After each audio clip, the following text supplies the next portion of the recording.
Good afternoon. We have a pretty tight schedule, and right here, the county executive is on the way. We're very pleased to have the mayor here with us this afternoon. And I think we have a very, very good agenda for everybody.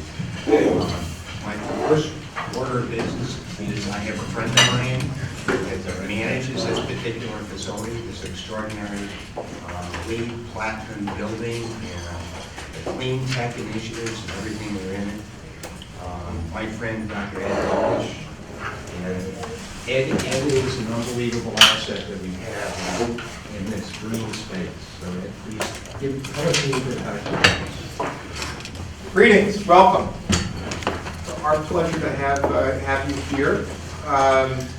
I think there are a few people here who I know very well, but have never been here before. So let me just say a few words about the building and about what we do here. So this is the headquarters of the Syracuse Center of Excellence. We're New York State's Center of Excellence for Energy and Environmental Systems.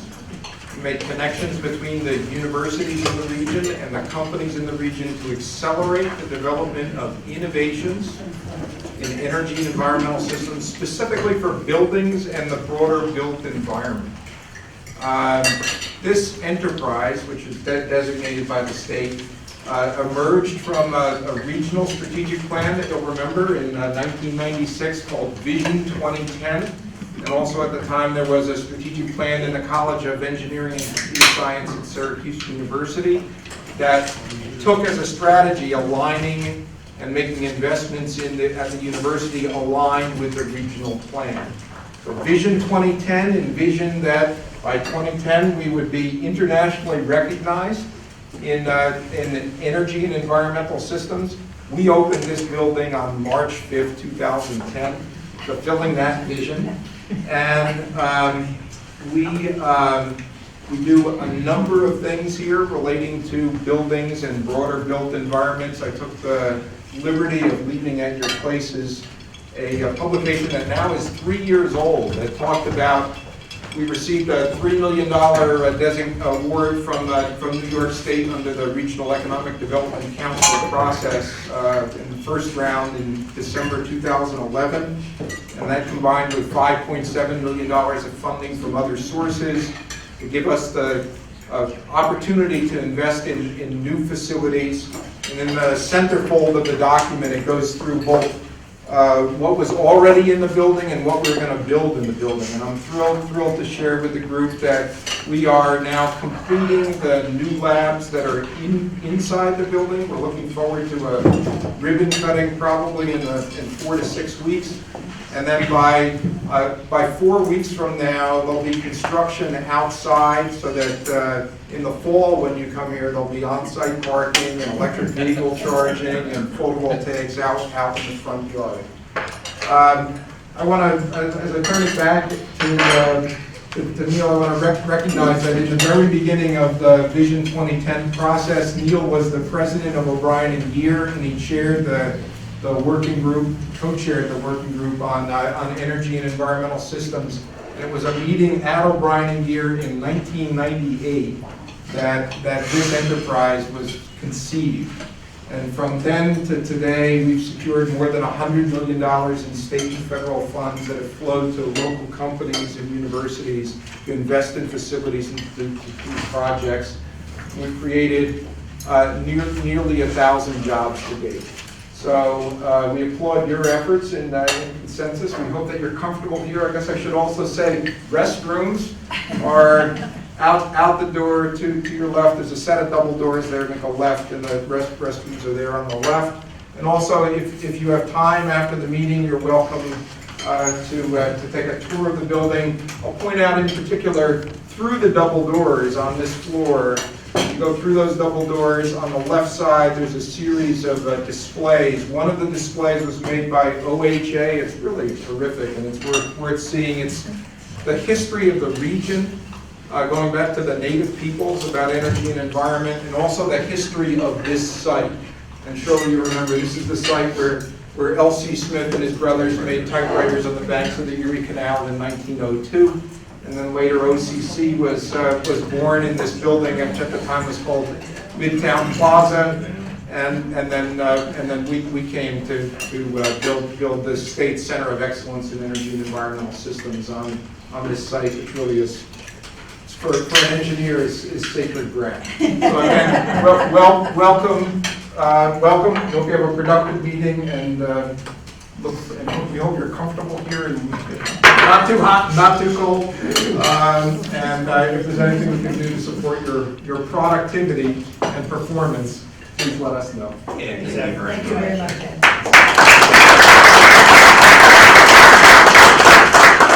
The next thing is the most important thing on our agenda. Kathy Richardson is going to take it.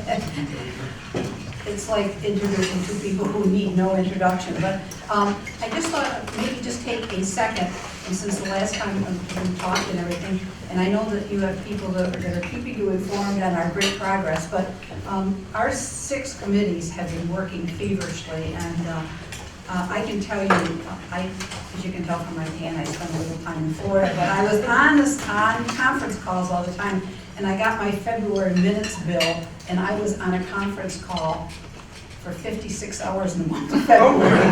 So that is collectively how much all these committees work. We have a public safety, public engagement, municipal operations, infrastructure, governance, and economic development, and they're all going, and if we have time, they'll be giving little reports on it.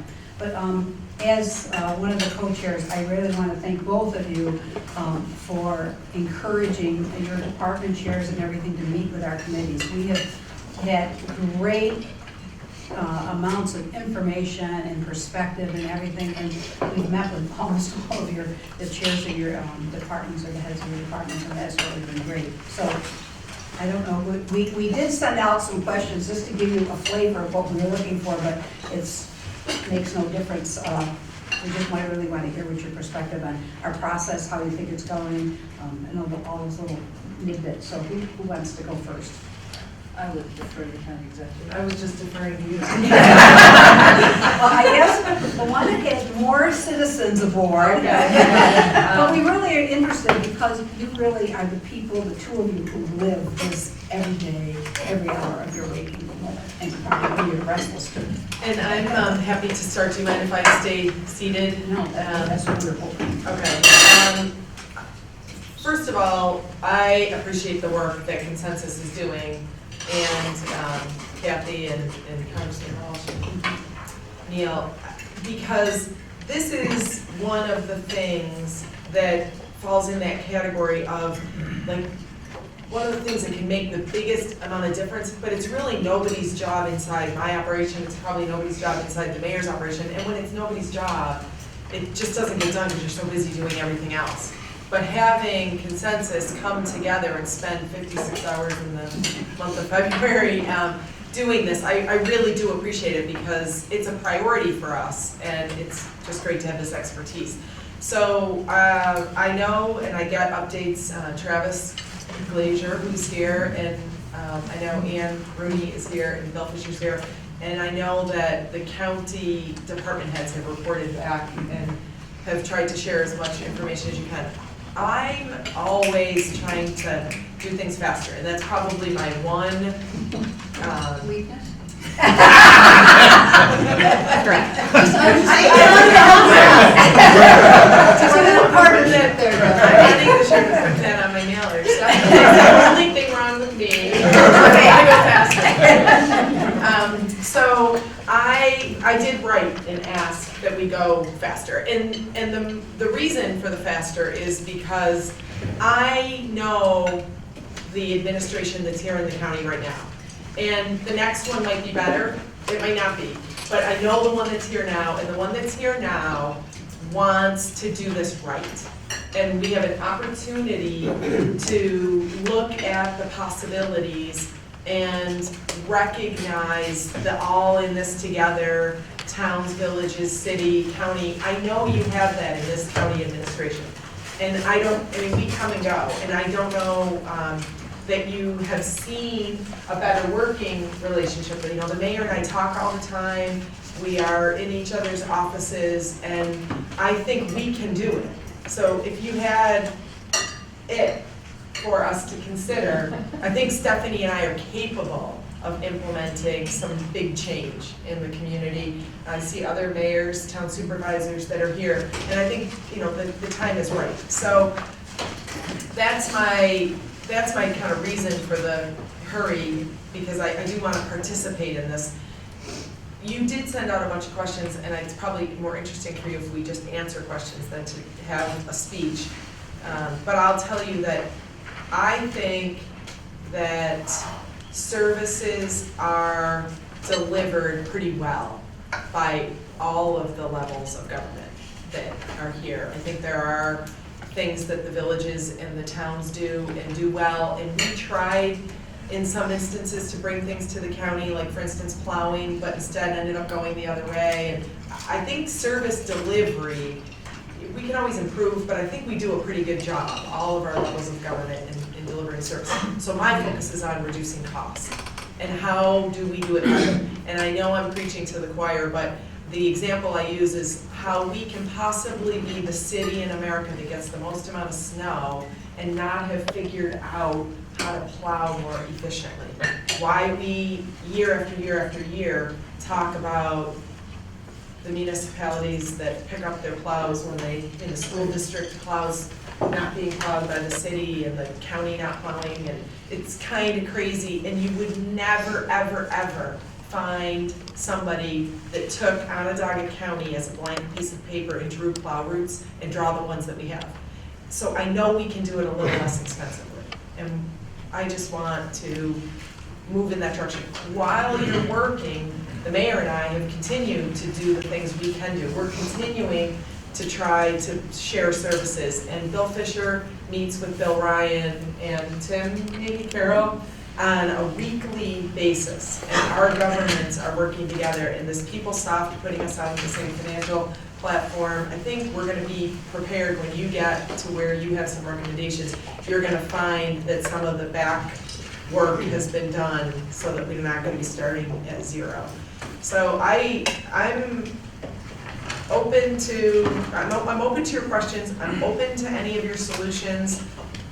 I think we have the right people in place. My focus is on, can we do things less expensively? And then in terms of concerns for the process, one of the concerns that I have is that it's two parts. One is, I'm not sure that your baseline completely gives an accurate representation to the public about the way the money is being spent. And I know you have reasons for leaving the schools out, but I don't think we have nailed it yet. But I'm not really sure how important that is, because right now, the gist is there and the reputation of Consensus is good, and I think we can move forward.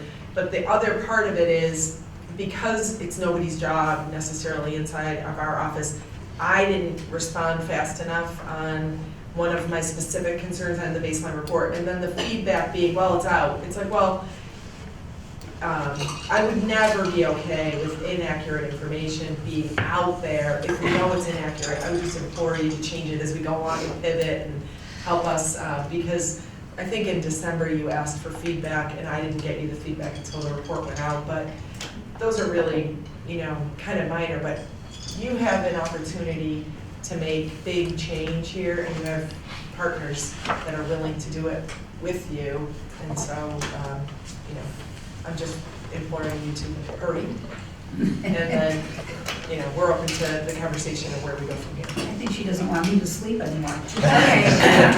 Let me just a comment on the baseline is the baseline. It's what was reported and everything. But you know what? What's going to come out of the committees? That's sort of like the starting point. What's going to come out of the committees are going to be things, and I think we're getting the accurate information from the department chairs and all that. So I think that's going to come out in the wash with it. It gives we all know that we've had 1 million studies on modernization of government in Onondaga County. This is the first one that we've had at least a baseline, whether it's totally perfectly accurate or whatever it is. And so, but I think it's going to come out in the wash, because all of those numbers really are gonna translate to specific things. So I'm not as worried, I feel the same. as worried about it. Similar thing. Yeah. I think this is a living document. We had to fix it at some point in time so that committees could simply get going. Yeah. And I absolutely agree with Kathy. It's the work of the committees right now that's absolutely most important. I agree. Yeah. And in the end, we're going to, our schedulers have a report at the end of the year. Mhm. We're going to make sure that that report, everybody is comfortable with it. This was a preliminary baseline report. And I think relative to speed, I think there's a strong likelihood we're going to have some intermediate ideas or preliminary ideas even this summer, That's terrific. with the idea that we're going to final report at the end of the year. And we're pushing ourselves to, so I just want to let you know. And just so you know too, that right now, besides all the committee and the people here working like crazy, and by the way, our committees do have people other than the commission members on it also. But we also are going out to the public, and we've had three forums so far. We have another one next week at Thomas Lina, and we're opening it up. We're willing to go to any place. So you have people specifically where you maybe like us, different groups you'd like us to talk to, we'd be glad to do it. Because I think that part of it is getting the enthusiasm for the project, and I think this is what's going to make it work is because we're doing it as a whole, not in little bits and pieces of one town and another town and one village and another village, county and the city. We're doing this all. So And the implementation is going to take a long time. yeah, And the mayor, beyond my we lifetime. know, is Yeah. only here for Uh, 2.5 months? How much longer? 3.5? Three, well, 2.5 depending. It's not month 6 yet, so. 2 3/4. So, I know how these two administrations are working together, and it's an opportunity. Yeah. I Okay, absolutely agree. before we take questions, I'm going to let the mayor. So, let me just, we all have biases or ways that we look at things, and one of the things that I have really had as a clarion call from my administration is to be very systematic when we examine the services that we provide and how we provide them and what we do. With the idea being that data drives the decisions, but also with the idea being that we look at the decisions we make, and there's a famous political theorist called a veil of ignorance. And in this business, there are a lot of people who wear veils of ignorance. But in what John Rawls said, what he meant when he said a veil of ignorance is to think about it, if you didn't know where you were going to end up or where you were going to be, what would the decision you would make be? So with a veil of ignorance, if you didn't know if you were going to be born poor or rich, what decision would you make? If you didn't know if you were going to be living in the city of Syracuse and going to a school in the city of Syracuse or one in Fayetteville or one in Skaneateles, what decision would you make? And what that we have tried to do with that is really use the data and take it so that when you make these tough decisions, which are change-based, that you have both the data and the rationale to justify these decisions as you go to implement them. But also knowing that once you have used that political capital to get to that point, that the end result will justify it. And so I have a little bit of a different take than the county executive on this particular point, and maybe it's because I have a term limit, so I'm thinking more about this, which is I want to make sure that the decisions that I have made as mayor will benefit the greatest amount of people in spite of or despite whoever comes in after me. And that is to say that when you're talking about the kind of services and the kind of work that the county does and the city does, it really impacts people's real lives and every single day of their real life. And so I don't want to put the people in the city of Syracuse in a position where they are more behind the 8 ball than when I started as mayor. That makes sense. It does make Did I give you the impression that I was trying to put them? No, no, but it's there's the hurry up and rush, which makes sense when you say, well, we have smart people who are focused on the service.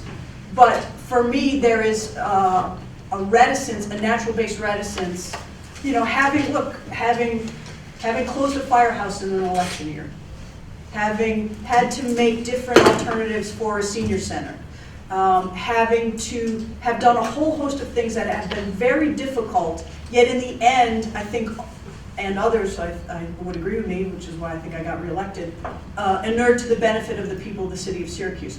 You can only do that. I feel only comfortable doing that when I have the data, and then I have the belief that the data backs up the decision, and then the decision will ultimately, you know, be in the best interest. So no, you didn't give it to me. It's just a different way of looking at the world. I think you set the stage very, very well. Would you mind if we asked you a few maybe aspirational questions? Mm-hmm. One of those is, what do you think local government will look like 20 years from now? Do you mind sharing that? Yeah, or maybe even tell us what you don't think it will look like. Well, I think that is obviously that's a difficult question to answer, given that local governments are a complete creation of the state government. And so that would almost, in a strange way, be a better question to ask state officials, because they dictate for the city probably 90% of what we do. And so I think in 20 years you will see a city of Syracuse. And the question is, how much will it be thriving or not? The 21st century is the century of cities. All economic development, all progressive economic development is happening around cities in the world. And so, but in order to have that happen here in Syracuse, there has to be investments made, and there has to be policies that recognize that implicitly. And so my aspiration for what it would look like in 20 years is to have a very healthy, vital city surrounded by very healthy, vital suburbs in Onondaga County that is efficient, but serves a multitude of different and diverse populations with the services that they need to raise a family, to have an interesting life, and to do the kind of things that they want to do. And I would say that it's kind of, and Dick Donovan can probably weigh in on this better than anybody, but when we have occasionally seen villages take a vote on whether they want to merge with the town around them, it sometimes gets lost in the conversation that the village isn't actually going anywhere. The village is still going to be there no matter what the government around it looks like, and the same with the city of Syracuse. The city of Syracuse is going to be here in 20 years, but what the government around it looks like, I believe that we will be better off if we figure out a way to govern more regionally and not have so many separate entities doing the exact same thing. We can have separate entities doing different things, but so many separate entities doing the same thing, and you go back to plowing, you know, so I don't know, because of the speed of government, 20 years is gonna go like that, but I think if we had a system of governments where we kind of all stayed in our own lanes, and, you know, I like the brand of Syracuse, but, you know, where those lines get drawn, that's the work of this organization. But I think we will have failed if 20 years go by and we haven't changed the way we're doing it. And it's because of that veil of ignorance. If you were to come here and not know anything, you would never set us up the way you did. If you were setting us up 200 years ago, you would have. But if you were setting us up in 2015, you would not set us up the way we are now. And we need to move it along. We need to modernize. But I would like to see a more regional government, and, you know, maybe more than one, but let's all stay in our own lanes, and let's let the villages do what villages do best. Let's let the towns do what towns do best. Let's let the city do, and then let's let the county do. We can have different governments, but we shouldn't all, none of us should be doing the same things as each other. I don't know. Yeah, no, and I agree with that. And I think that's to sort of get to what I said earlier, that's when I think you start looking at the data and economies of scale. And what is it exactly that you do that's the same, or what is it that you do that's different?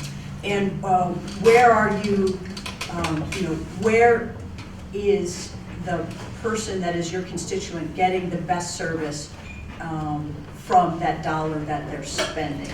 And what is that dollar being spent on? And I think regional approach, for example, with economic development, which we've already done, completely makes sense. And we've moved towards that goal. But there are other places where it doesn't make sense, and I think that when you start to think about the services that different governments provide, it makes a big difference in people's lives. The farther away you get from local government, the quality of the service that they think that they are getting. One of the things I think that both of you did an extraordinary job is getting both the city and the county on PeopleSoft as a financial management. Well, we're not on it yet. We are working. They're getting closer. They will, because between Beth Rugy and Bill Yeah. Fisher, you have the two best people. There's a lot of checklists going. Yeah. What would you see as obstacles toward maybe getting all units of government in our county and the city financial plan? I would defer to Bill on this one. Yeah, I can speak to that a little bit. So when we licensed the databases and the operating systems and bought the computer systems and everything to run an enterprise class financial system, we bought those licenses with all the towns and all the villages included. And we did that because we thought someday they might be interested, and because the vendor allowed us to do it that way. The vendor did not allow the city to do it that way, but they've since come in and bought their own license. And the vendor did allow us to host it on our hardware and our operating systems and our databases and all that. There's a lot of similarities between the county and the city when you talk about the way we run our financials. We have full-time professional accounting experts. There's a lot of people, they do it all day long, they get good at it, they're professionally certified, they study it. So those types of people can handle an enterprise class solution. In a village where you have a part-time controller who comes in and runs QuickBooks, there's a big step up to running the kind of application that a city or a county needs. So you would have to deploy it a little bit differently. You'd have to create an easier to use version of it. There is a good example. The airport now is running the system only for purchasing. So they do their financials and some other piece of software, but they buy things by entering a requisition in PeopleSoft, and then it goes to a buyer who's sitting downtown. They buy it for the airport and it gets delivered out there, and then they pay the bill. So you wouldn't do the entire financial system. You'd find specific business processes that make sense and standard operating procedures that could work for a little 6-person financial operation in an airport, and hundreds of people in the county that do similar kinds of things. So you'd have to do it in stages, but I think you've seen that the city school district runs this system, Syracuse University runs it, we run it, the city will be running it soon. We also have experience on the HR side, where we're the civil service administrator, or all of you. So when you create a job or a position, we do the work with civil service, but we don't produce your payroll. We're going to be producing our own payroll. At some point, the city might want us to produce their payroll. After that, we probably could produce payroll for everybody. And integrating the payroll with the civil service, with the HR, probably is an efficiency that benefits everybody. But again, you got to figure out, how does a little village with 3 people on their payroll, how is that the same as the town of Clay, which is more like the city than the village of Elbridge, and how are those like the county? So it's a big opportunity though, and other states have done it, other counties have started to do it. We're not the first to do it, so it's been pioneered, but we're kind of on the leading edge a little bit. Let me just say, to answer it concisely, from my vantage point, it's resources. You have to have the resources to buy the product, but then you have to have the resources to buy the consultants to help you implement the product, to stay there. And as a number of you know in this room, because I called on a number of you to ask for your help in getting the council to vote for it. It was an extraordinarily difficult vote. And we're a year behind where I wanted to be because the council, for their own reasons, you know, said, their own reasons were, geez, we don't want to spend money on this when we could be spending money on parks, or we could be spending money, I think at the time it was a firehouse. And, you know, those are the kind of decisions that you have in government all the time, and the kind of rub that you have. But what we were able to do through your help and just continuing to beat it was to say, here are our accountants, here's our audit findings. They say we have to have more checks. And the only way to have more checks is either to automate it or to hire more people. We can't hire more people. But it's when you have so much of your budget dictated into how it gets spent, and you don't have a lot of discretionary funding, doing something like this that can't automatically be seen as an earn to the benefit of the taxpayers means that you have to have a little bit forward-thinking legislature, and the nature of a part-time legislature is they tend not to be that way. So it's a battle for resources. What are both of you hearing about this process? What are you hearing about this process? Good things, and that's what I meant when I said the reputation of consensus is so good. You know, people are hopeful that this is different than what they've heard in the past. And I think it is different just by virtue of the fact that you have a baseline and that you have these committees starting to work. So right now it's good, and pretty soon it won't be. Like, people have no patience, you know what I mean? But right now it's good, and people are very hopeful that you're doing. The people that are giving me feedback are cautiously optimistic. I think cautiously because there is a sense that the city is always looked at as, well, let's just take over the city and all the problems will be over. Or another wave said, where other people said, well, they just want to strip our assets and leave us with the liabilities. The decision about the school system and not having that be part of this leads some to that conclusion. So I say that to say, yes, your reputation individually and collectively is very good, but there are lots of people who felt like that we as city folks get taken advantage of sometimes in these processes. We're not going to do that. I won't let you do it. My colleagues, other questions? Oh, my. Bill? Mayor Minor, you've been very vocal and very outspoken about the infrastructure issues. I'm Bill Byrne, head of the infrastructure committee. How do you feel you're doing? How do you feel it's going?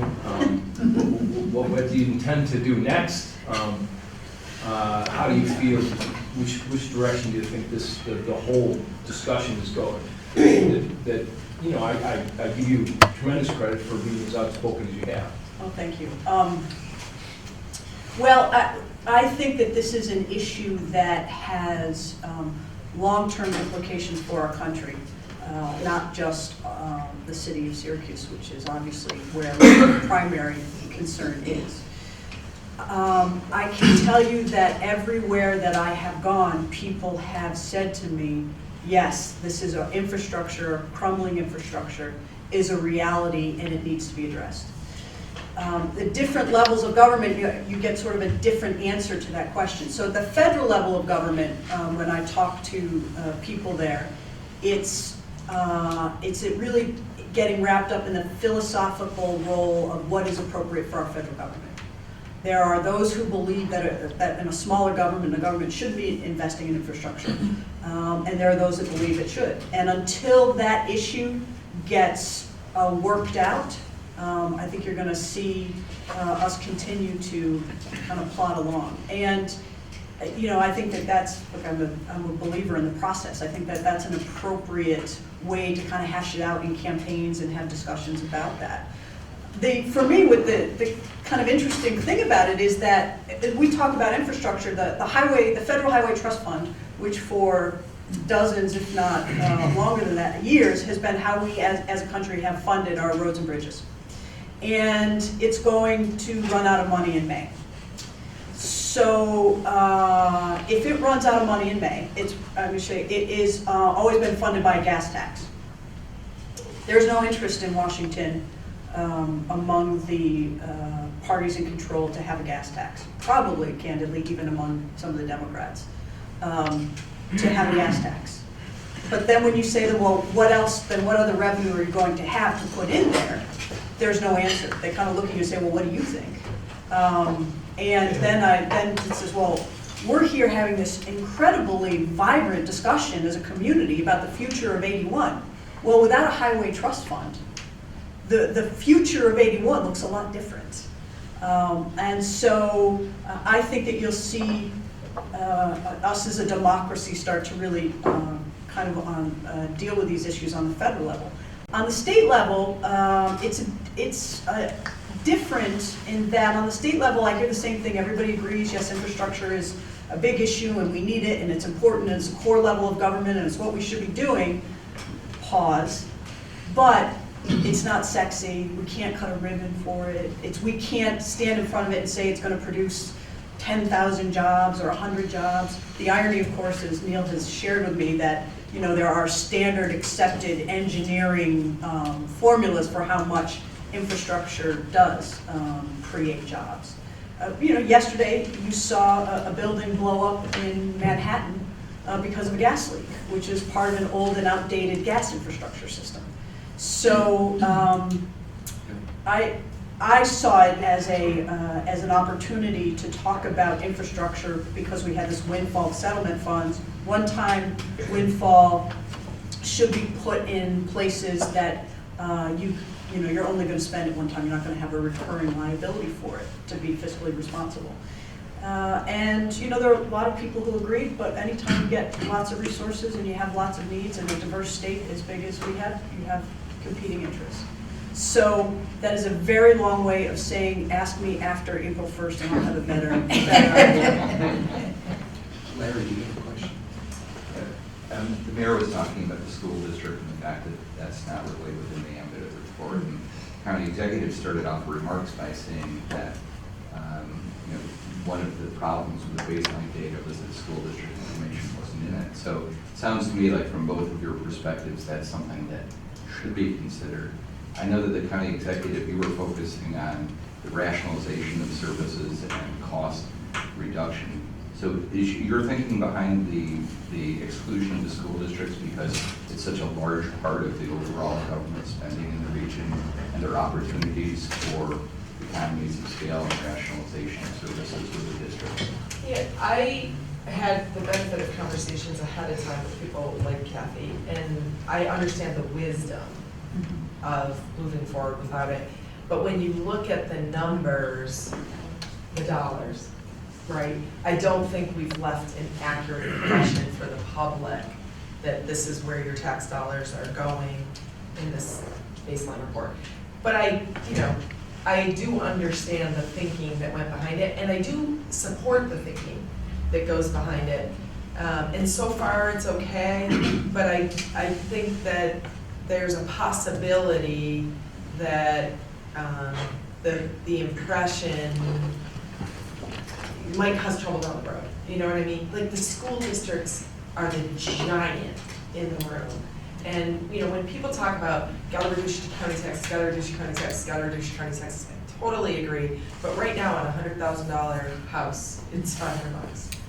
The tax bill on a $100,000 house in Jamesville, DeWitt, is more like $5,000. So it's the $500 in your county taxes. Like even if I cut your taxes in half, the $4,500 balance is going somewhere else. So I don't think the public has a good impression, but I get why we're here. And we gotta start somewhere. But I think the city school district, being an independent school district, you were saying something different than that. I agree with everything you said, and I understand the wisdom of it and the why, and we have to start someplace.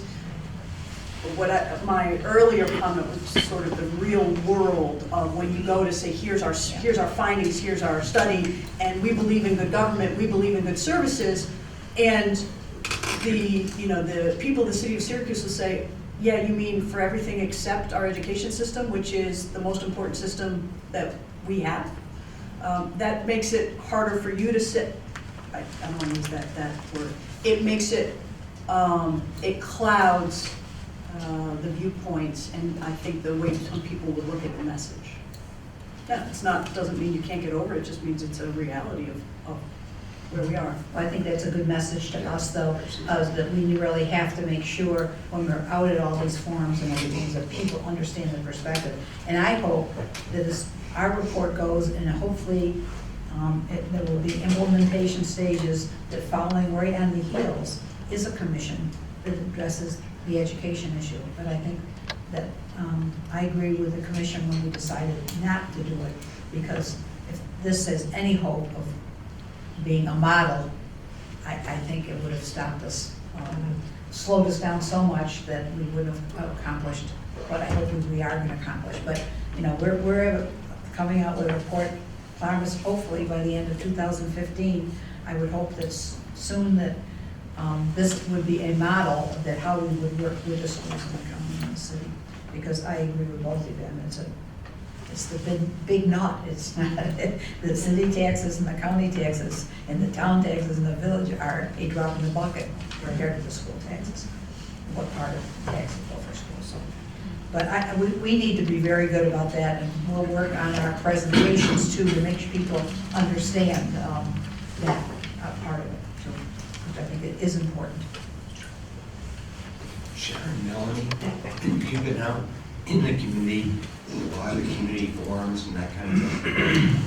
From your perspective, is there some questions that you've heard that we should? Well, definitely. I mean, we've been at 3 of these so far, and the schools are the 800-pound gorilla in the room. Right. And when we talk about, the answer that I've given in presenting a couple of these, that in my face was, that makes sense, was that we're looking at overall systems that in the long term and even the short term can affect service delivery through. So I give the example of, driving down Genesee Street in the intersection of Salt Springs Road, and there's a red trash truck that goes by me on Salt Springs, and I'm thinking, I've never seen a red trash truck. It was a school district trash truck.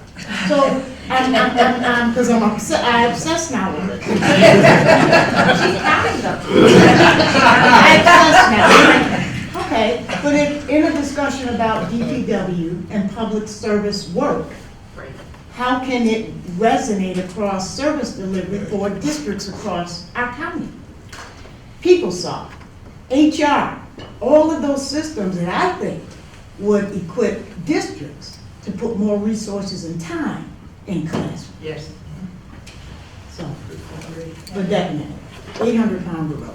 Yeah, and I think the way that we've tried to tackle that question, certainly having the public begin to think of more like the shared services concept, right? So just sharing and illustrating that example at least helps us deal with the school district issue.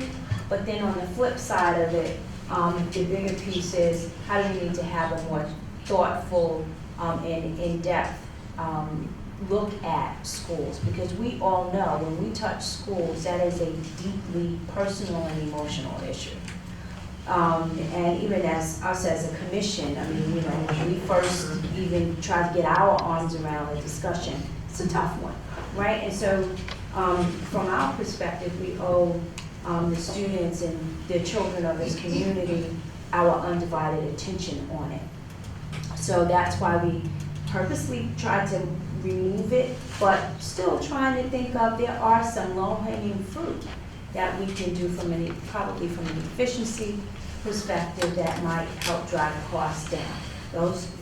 Sharon is going to single-handedly deal with the red garbage trucks, but so there are things. The other interesting things that came up in some of our meetings were really around some structural issues. We heard about abstracts and how can we begin those discussions around abstracts, and from city county abstracts.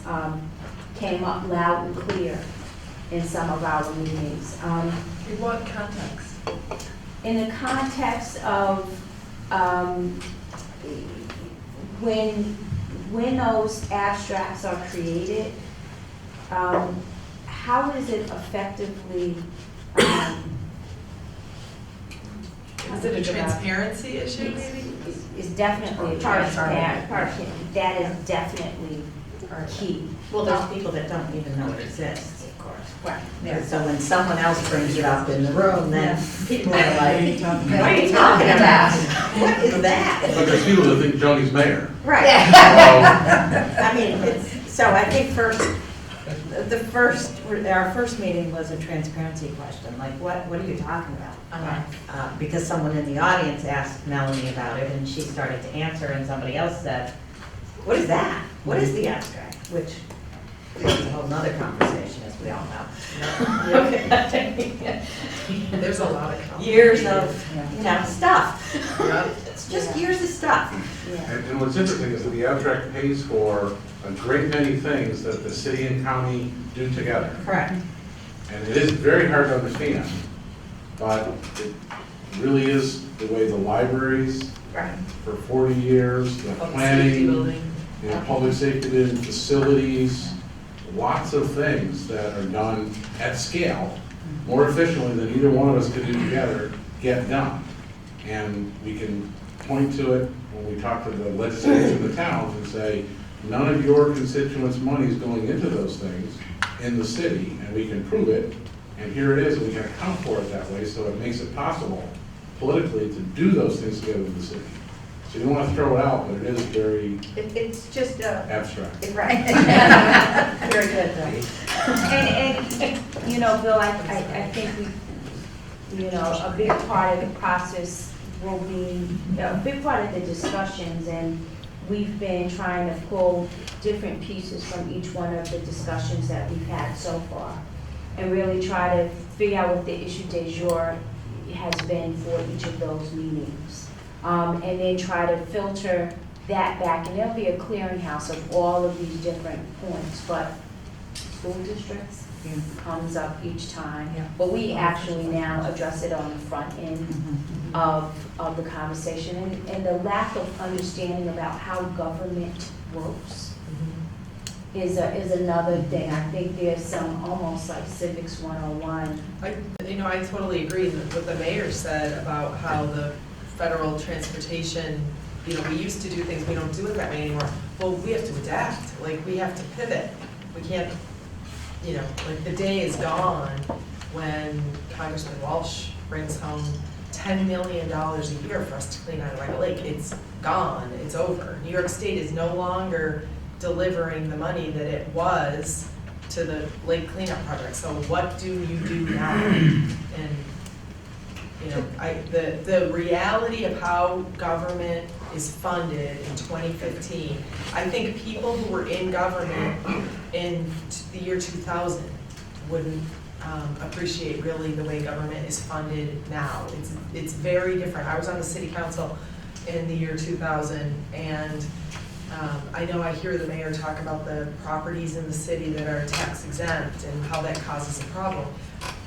But the world has changed, and in 2010, when the sales tax sharing formula changed, it accounted for that. I think the mayor and I did a good job of coming together and talking about how the world had changed. And now in the city, and the mayor knows these numbers better than I do, but somewhere like $33 million property tax levy, something like that, 75 or $80 million is coming from county sales tax. So the debate that's going on really is where are we gonna get the money to do the things that we do?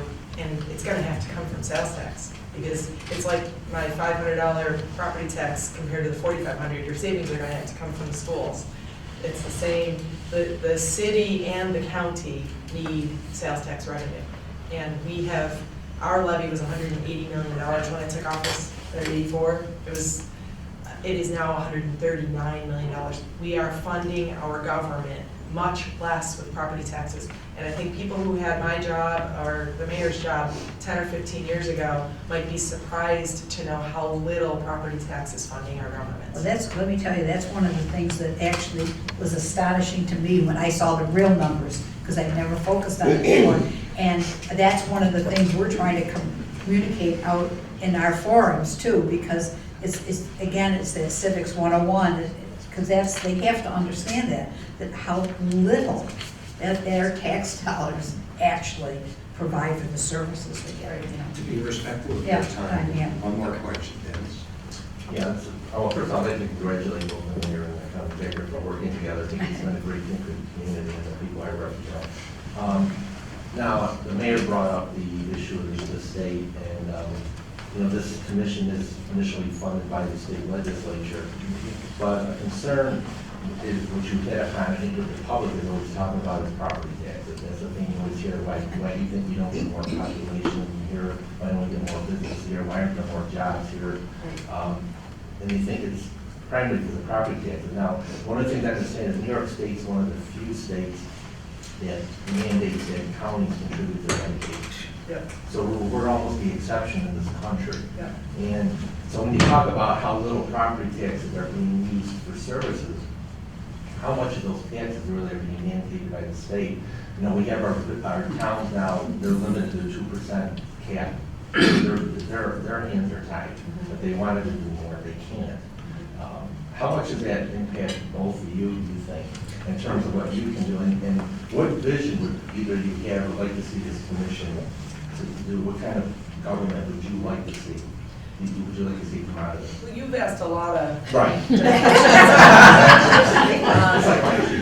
It was Give me all your diagnoses. I'm a politician. I'm a lawyer, we're down here, the doctors. I'll try to be brief, and mandates are a big part of the expense of county government.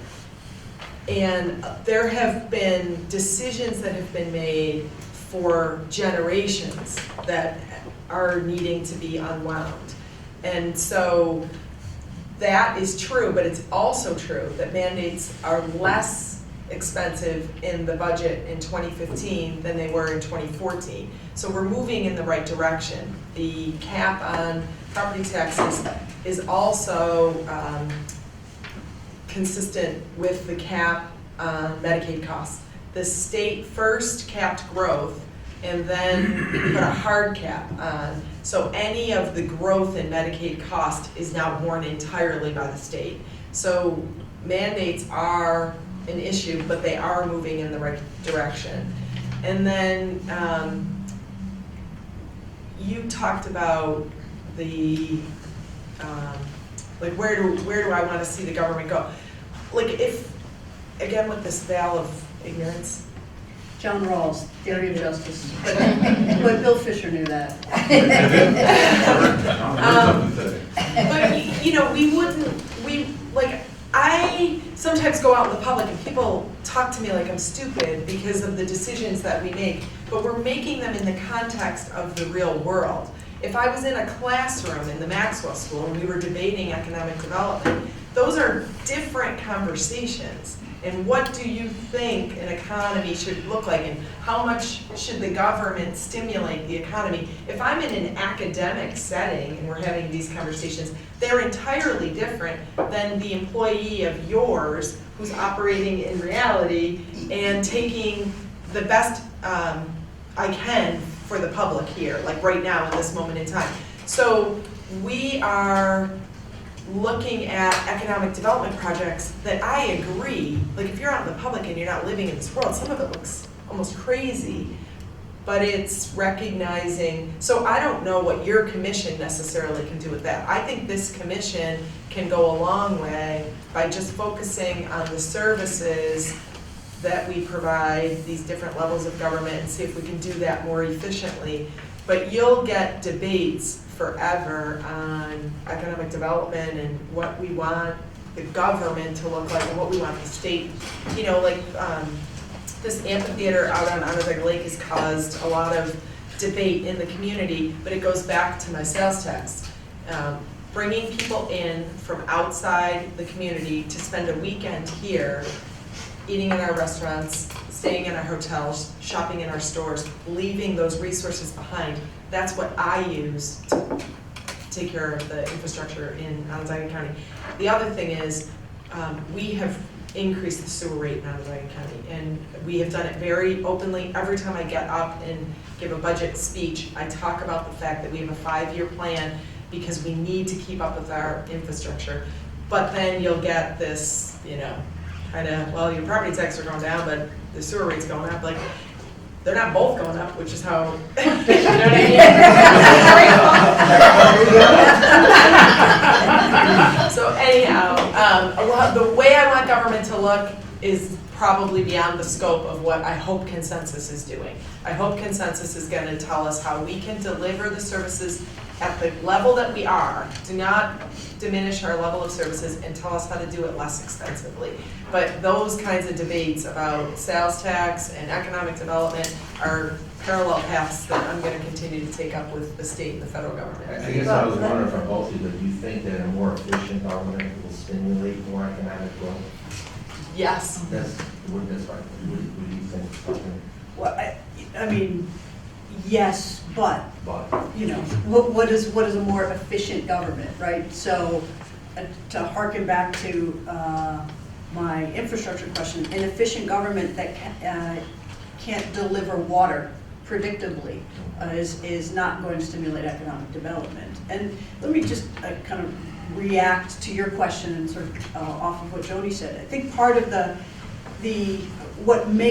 many things that makes our jobs interesting is that you have to both deal in the reality of the situation you find yourself in, which is created almost entirely by people who have no idea what it's like to govern at a local level. And then you have to also be aspirational and talk about, well, what are the obstacles that you as mayor see that are holding us back? And so I don't know where Consensus has a role or what role it is properly your determination to make, but I do think it would be is an opportunity to talk about government and what we believe public service should be and what we think that government should look like. So for example, if we were to draft a government that would make the most sense, I think we would say, well, we want to have elections in years that the most people vote. That we want to have accountability for how the money is spent. And that if you are not accountable for how that money is spent, then you shouldn't tell us how to spend it. So for me, while I don't directly have the Medicaid burden, what I do have is 75 to 80% of my budget are state mandated costs, primarily in binding interest arbitration with the police and firefighters.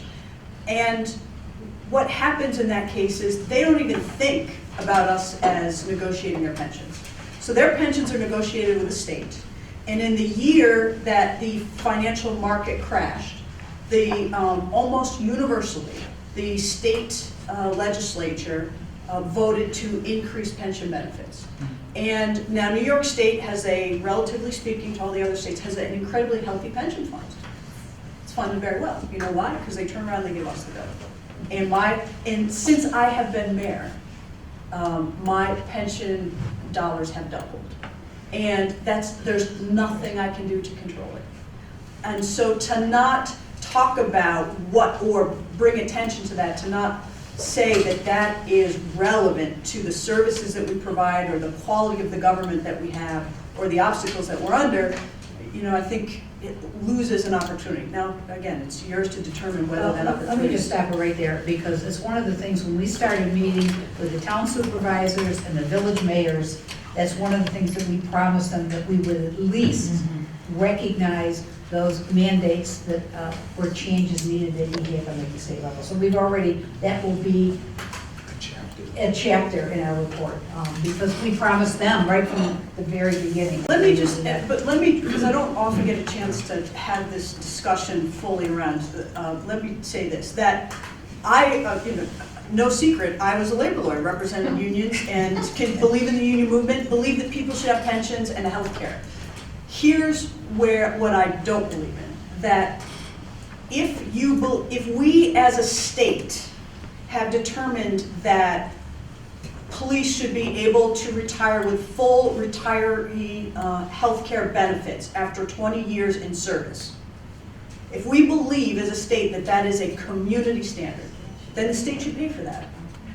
But what shouldn't happen, we now in local governments have almost the worst of both worlds. We don't get to negotiate it, and we have to pay for it. So, and let me bring this really as an object lesson. A likely male joins the police department at age 20. He does 20 years to age 40. He will live to 85. We will pay more for his health care off the payroll than when he was on. And as sort of Dick and I first became fast friends talking about this issue. And saying, you know, so if we as a society think that that's appropriate, then I'm open to that, then we as a state should pay for that. If you say state, local government, you should pay for it, then I want the determination as a community to determine what is an appropriate benefit and what is not. I would argue the same for Medicaid too, that if the state sets the benefit for Medicaid, they should pay the bill. And I don't even think this needs to be a chapter in your report, it just needs to be one sentence, that the people that are adding the cost have to pay for the cost, no matter who it is.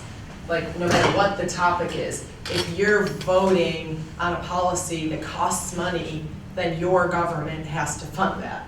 Well, just to follow up on the pension business, if we said businesses vote on what kind of pension, whether it's defined benefit or defined contribution, we wouldn't have the pension system for the police and the fire that we have right now. Because there is 90% of the businesses now have gone to the defined contribution of 401k type thing. So it's, you know, it's their contributions are in, and many businesses don't even contribute to their employees. Do you know, just one other point that I would like to make is, I think an unforeseen consequence, like people talk about term limits being this great thing, and none of us is. Just for me. None of us is. This was your predecessor.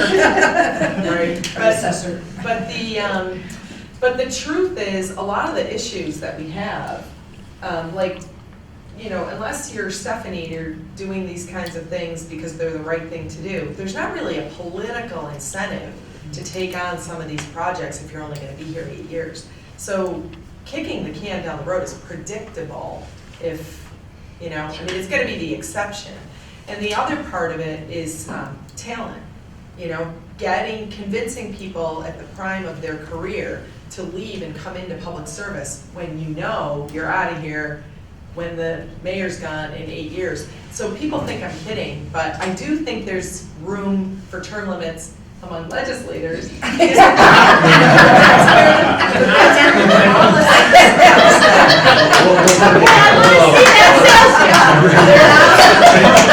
don't staff up, and trust me, they're not indispensable. Since they're funding us, we get part of the report. I think that's a great Good place to end. Yeah. So that's what you're saying, right? No term limits for anyone but the legislature. We promise you'll come back and talk to us about maybe 2 months down the road, because I think our committees are going to be really into depth, much more depth than that. And I think your council will be very much welcome. Excellent. Thank you so very much.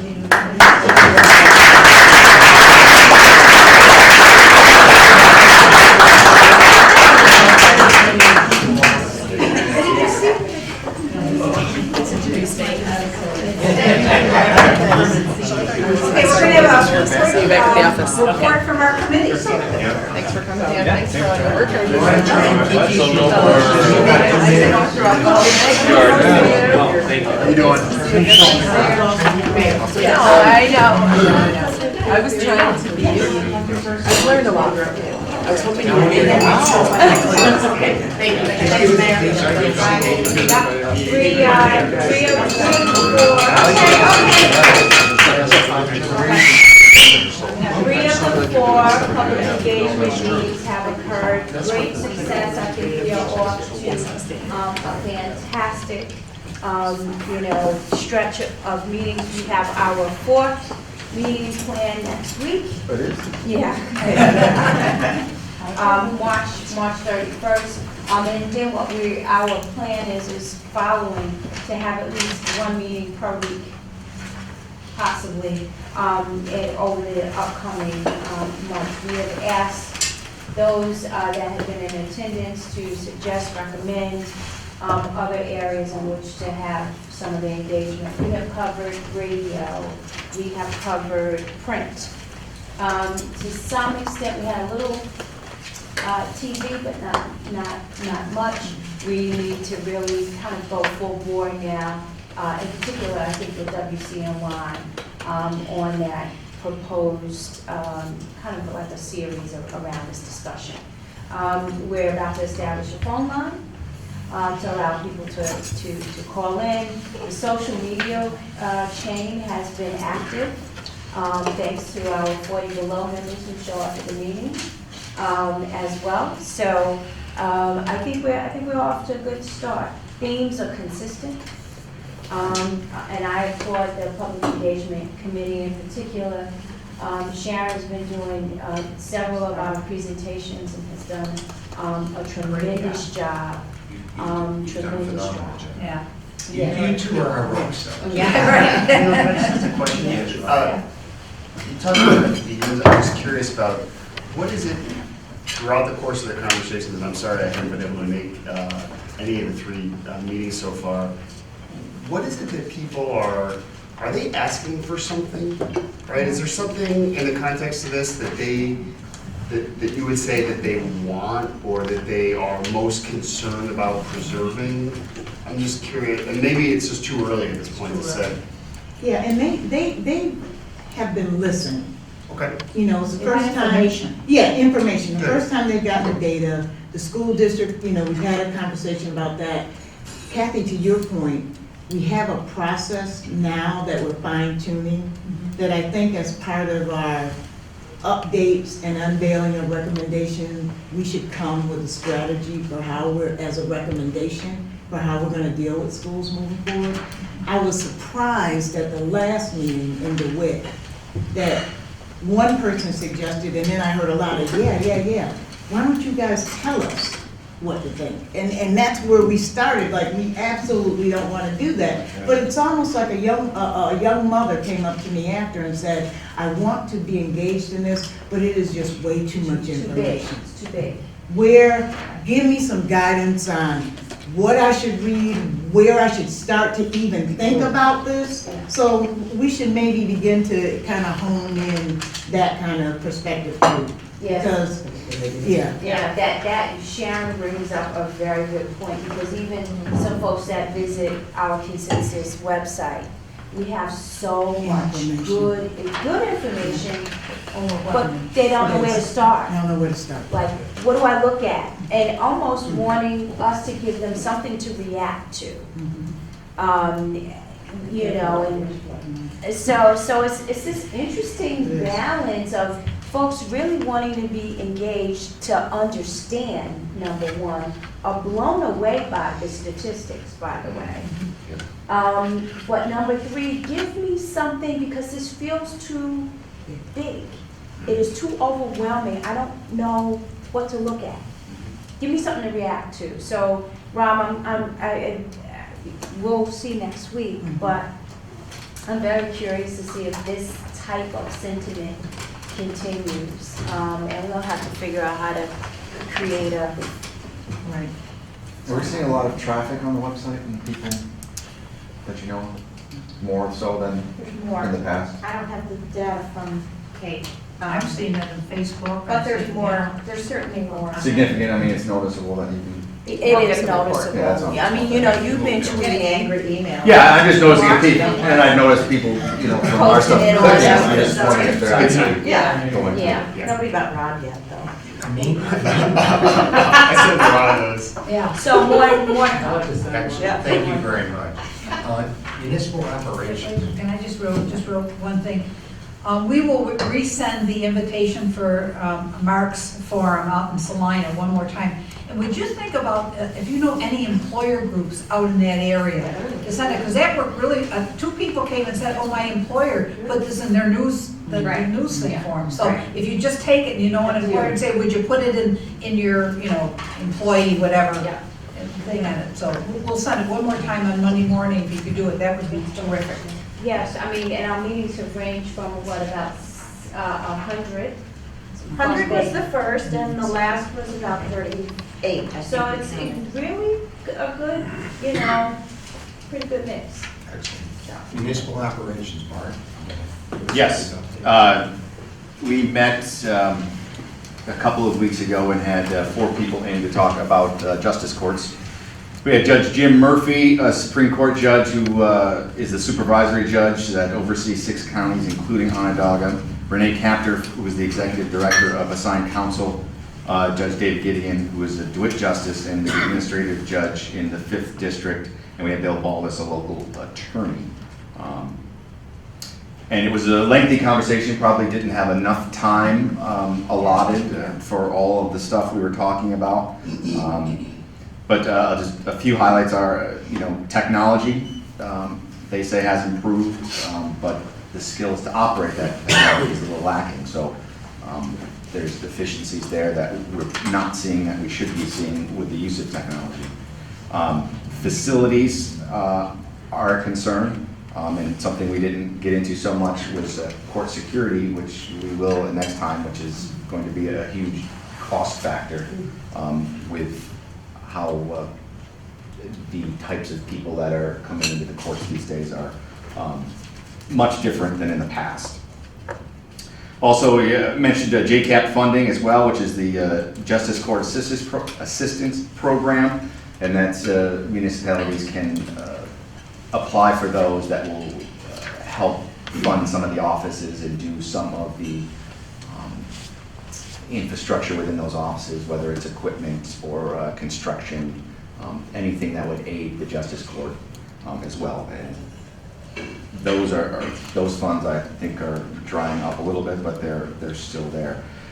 Another. I think the next time we're going to be assessors, right? I don't know exactly what it was. Committee Yes. meeting? Yeah. Another glowing thing was the fines and the revenues from fines. The town and village courts are all funded through the municipalities, whereas the city court is funded by the state. I believe that's correct. The issue is not a lot of those funds aren't coming back. Because they all go to the state, quite a bit of those fines. So, And they get like $10. where the courts are getting busier, where there's going to need additional staffing, that's all being borne. Those costs are being borne locally as the money continues to pass through. So, that's something we've got to look at. It's increasingly getting more expensive to do courts like we do them now.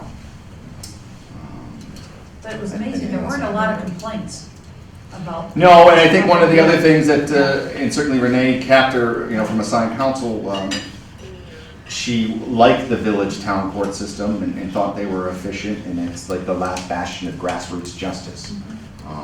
So it was quite fascinating. Mark, thank you. Sure. Bill, infrastructure. Yes, we held the last of our functional service meetings just this week. On Tuesday, we met with Bill Lansley, who is the Commissioner of Onondaga County Parks and Recreation. And I think it was kind of a good lesson in bigger is better. He really was a very interesting meeting, and the numbers really are quite staggering. 3 million visitors in 2013 to 14 major parks. Half of the visitors to Onondaga Lake Park is really, almost half the visitors in that one park. So there's a really huge facility that's used for all kinds of different things there. And we are very fortunate to have the kind of infrastructure that we've had.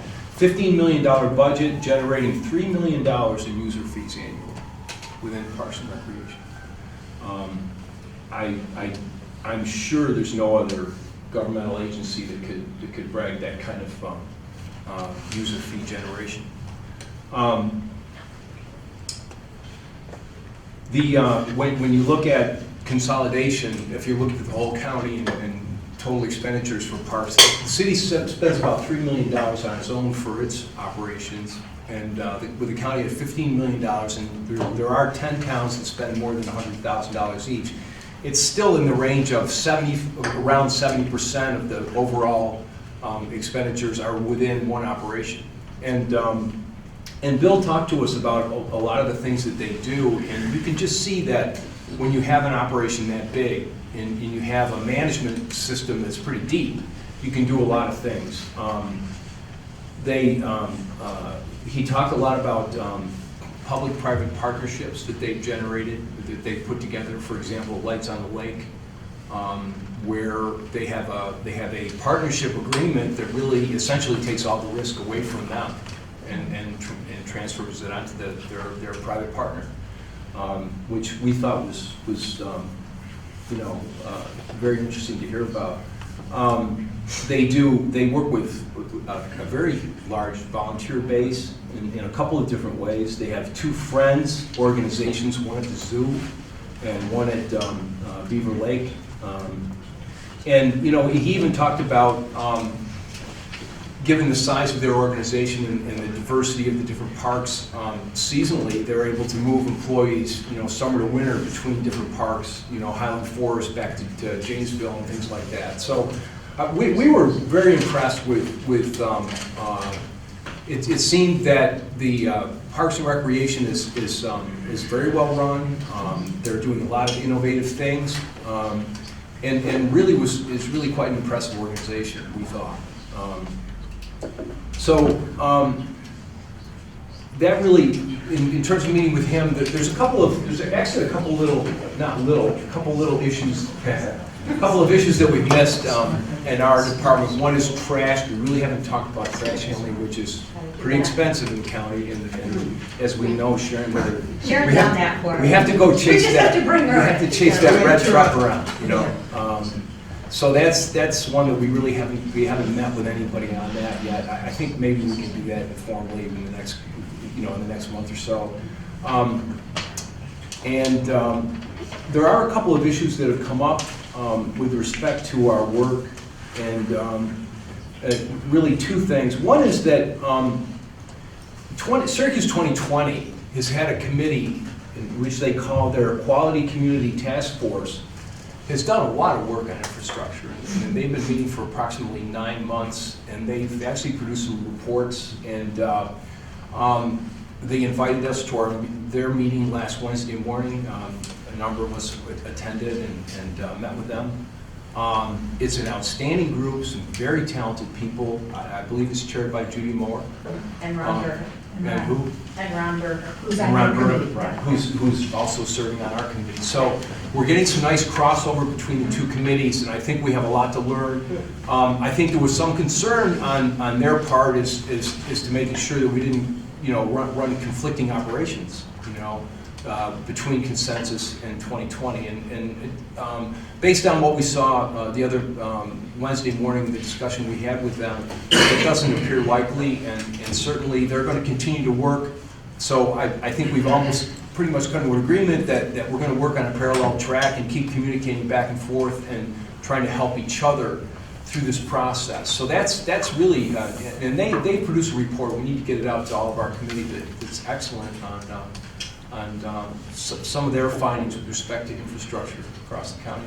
And then just the second thing that's really come up is, and we heard from Mayor Minor, is that there's this huge discussion going on infrastructure, and here we are as Consensus trying to look at ways that we can consolidate and reduce costs and all that at the same time when there's this emerging need for hundreds of millions of dollars of capital expenditures to replace aging infrastructure in our community.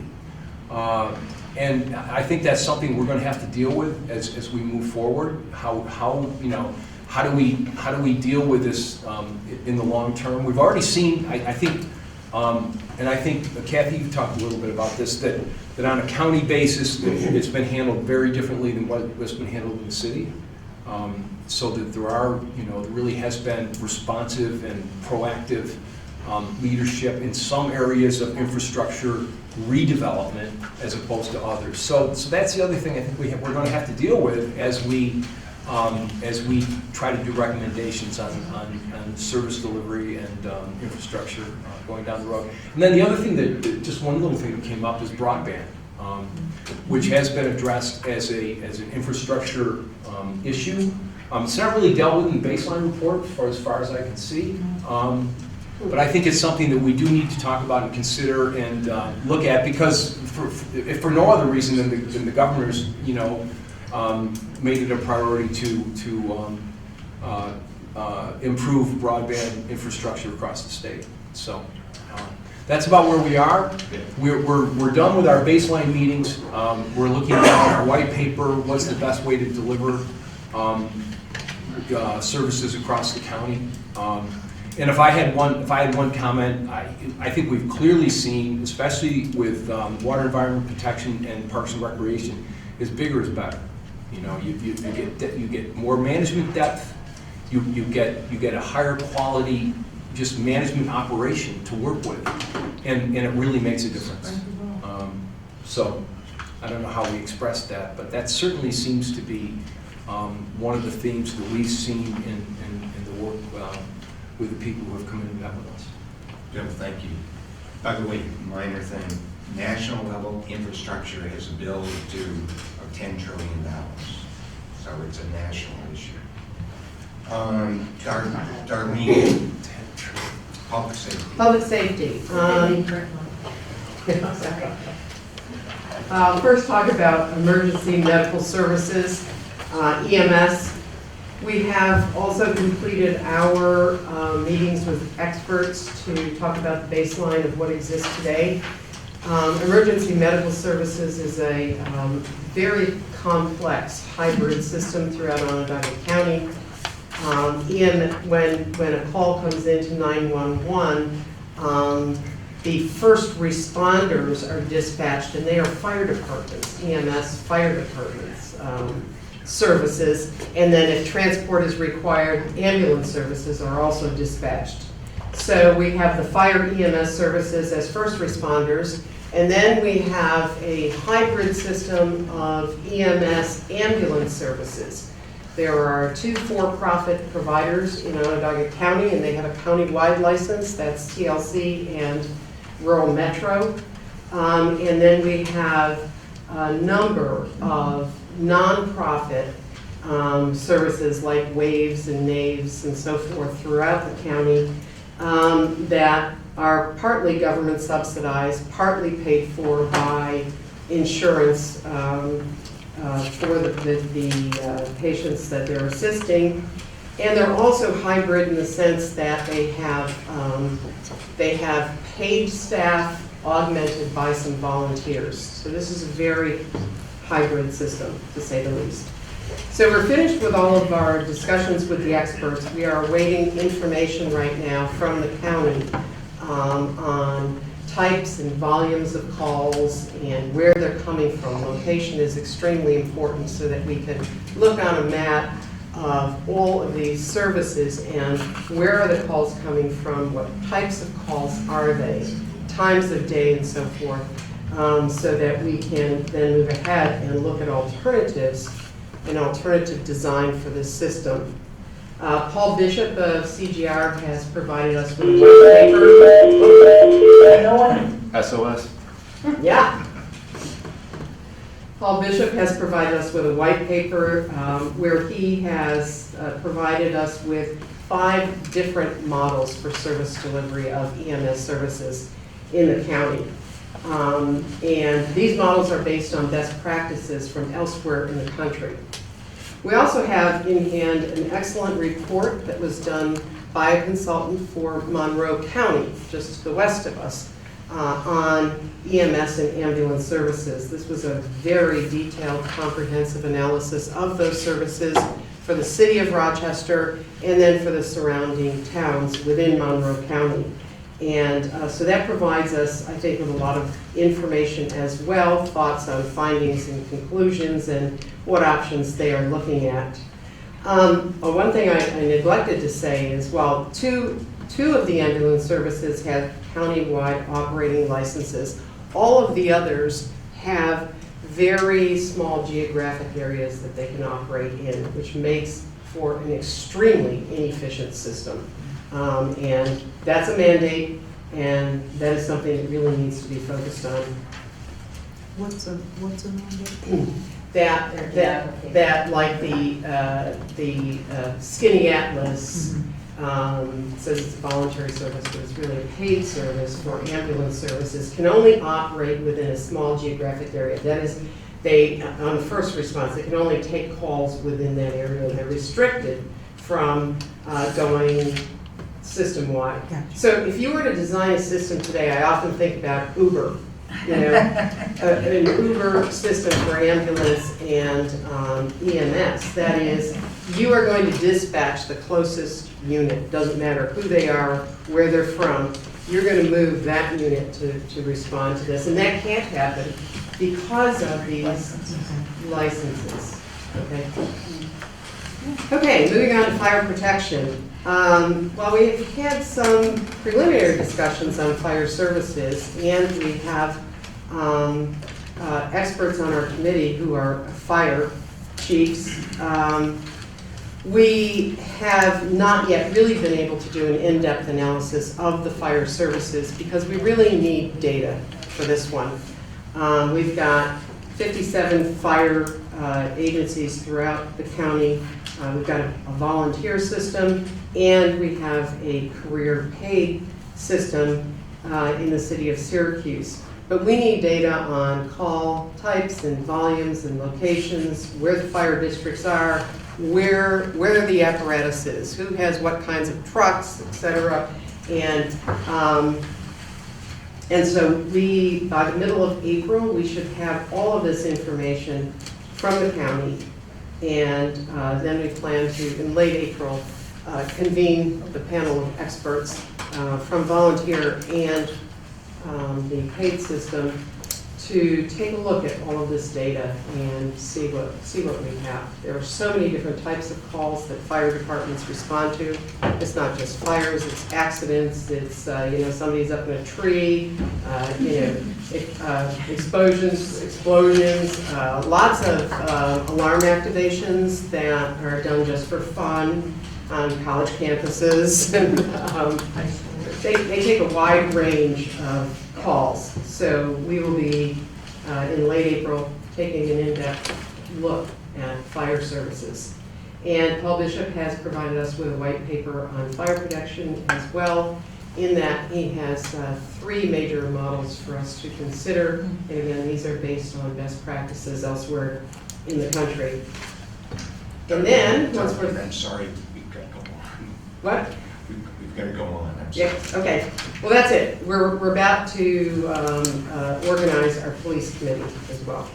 Excellent, thank you very much. Larry? I know you're looking at your watch, so I'll be brief. The Economic Development Committee's had 2 meetings.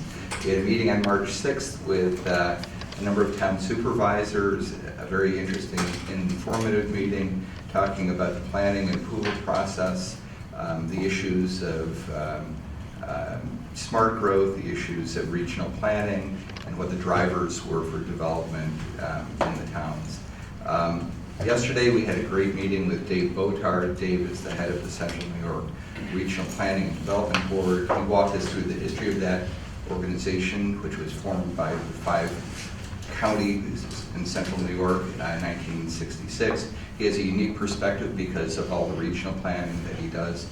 And one of the things that was really notable is that in recent years, there's been more and more towns that have been coming to him for help with their comprehensive plans. And he tries to work those comprehensive plans into the plans of the counties. He's responsible to the 5 counties, and he has 152 municipalities within his region. I think as we start turning towards looking at best practices and recommendations, Dave's perspective and has a very long history with regional planning can be helpful to us. We have another meeting coming up in the next few weeks. We're going to start talking about issues such as regional tax sharing arrangements, and that's going to be the topic, I believe, of our next meeting. Excellent. Larry, thank you very much. We'll pass, I think, governance, either the commissioners are here. We'll pick that up in the next meeting. Any reflections? Any reflections on the meeting today? Rob? Reflections on the meeting today? No. Really, you're gonna put me on the spotlight? No, I didn't mean that. I shouldn't put this on here. Rob has an update. We were in Albany. Okay. She wants me to provide the update for her. So Murph and I did go to Albany, I guess it was Monday this week? Yep. Time flies, it was so much fun. So much fun. We actually had a briefing that we had arranged with the Department of State, with a couple of key people at the Department of State, who, as you know, run the local government efficiency program. Department of State's done a lot of work historically on issues of government modernization across the board, and are currently working with a number of other small-scale municipal entities that are looking at doing new and creative things. One of the items that the governor has proposed in his executive budget is a $150 million fund to support the implementation of initiatives to help modernize, streamline, and make government more efficient in New York State at the local level. Whether that funding ends up in a final budget package, we don't know, but we wanted to make sure that we were down and sort of planting our flag with the state and putting a placeholder in should that funding materialize. It was a very, very positive discussion. We spent almost an hour and 45 minutes.